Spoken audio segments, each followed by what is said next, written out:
მაღალი ეკონომიკური ზრდა, სტაბილური ლარის კურსი და ეკონომიკური რყევების დაბალი მოლოდინები აქვს ქართველი ეკონომისტების ნაწილს. ხელისუფლების ეკონომიკური პროგნოზის მსგავსად, ეკონომისტი გიორგი ცუცქირიძე მიიჩნევს, რომ საქართველოს ეკონომიკას ყველა პარამეტრი წესრიგში აქვს. მისივე შეფასებით, მცირე რყევებს საპროტესტო აქციები და ანტისამთავრობო განცხადებები ქმნის.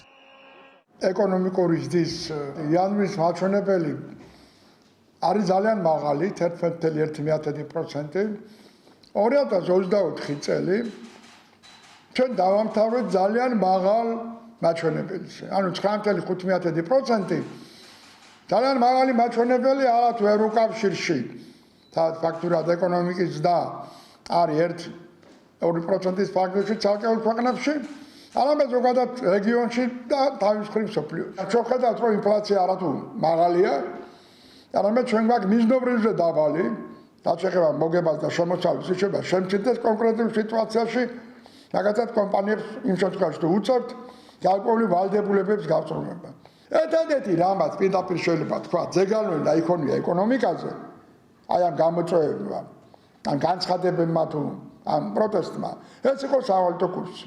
მაგრამ დღეს კურსი არის სტაბილური მიმართულების და არც რაიმე გაუფასურებისკენ აქვს საქართველოს ეკონომიკის ამჟამინდა სტაბილურობას ეთანხმება ეკონომისტების მეორე ნაწილი, თუმცა მათ საპირისპირო მოლოდინები და პროგნოზები აქვთ. PMC კვლევითი ცენტრის დირექტორი გიორგი ხიშტოვანი მიიჩნევს, რომ დასავლეთისგან ფაქტობრივად იზოლირებული ხელისუფლების პირობებში საქართველოს ეკონომიკაში რეცესია ახლო პერიოდშია მოსალოდნელი.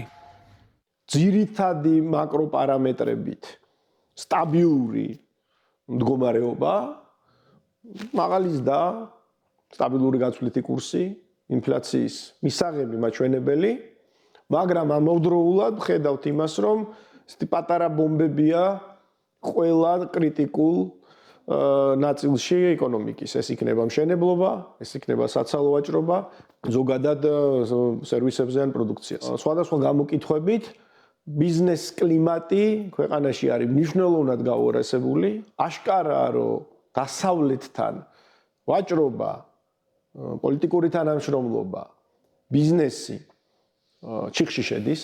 შესაძლებლობები ჩანაცვლების დასავლეთის ახალი ეკონომიკური პარტნიორებით, რა თქმა უნდა, ვერ ვიტყვით, რომ არ არის, მაგრამ მე მგონია, რომ დღეს თუნდაც ჩინეთისთვის და თუნდაც საემიროებისთვის საქართველოს არ არის მიმზიდველი საინვესტიციო ქვეყანა შიდა პოლიტიკური არასტაბილურობის უმაღლესი ხარისხიდან გამომდინარე. არის მაღალი შანსი ჩემი აზრით, რომ წლის განმავლობაში სხვათანაბარ პირობებში ეკონომიკური სტაგნაცია იქნება საქართველოში.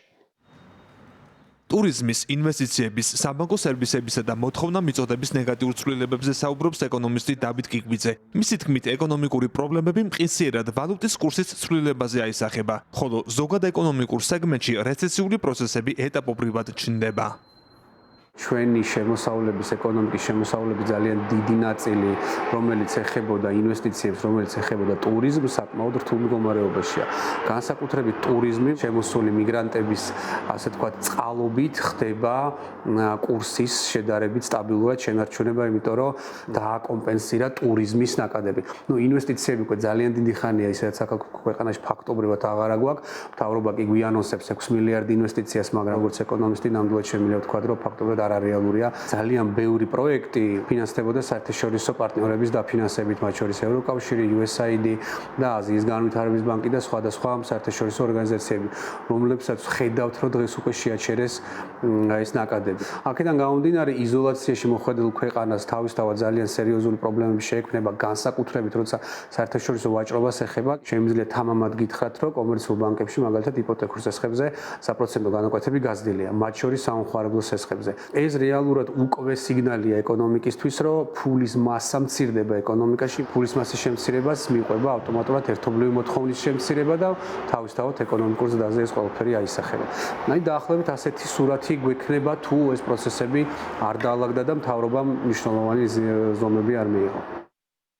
ქართული ოცნების წარმომადგენლები აცხადებენ, რომ წელს ეკონომიკური ზრდა ორნიშნა მაჩვენებელს მიაღწევს. ინფლაცია კი მიზნობრივზე დაბალი იქნება. ამ პოზიციას ეკონომისტების გარკვეული ნაწილი სრულიად იზიარებს. მეორე ნაწილი კი არ ეთანხმება და დაძაბული პოლიტიკური ვითარების ფონზე ნეგატიურ პროცესებს ვარაუდობს. ალეკო კვეტაძე, ევრონიუს, ჯორჯია.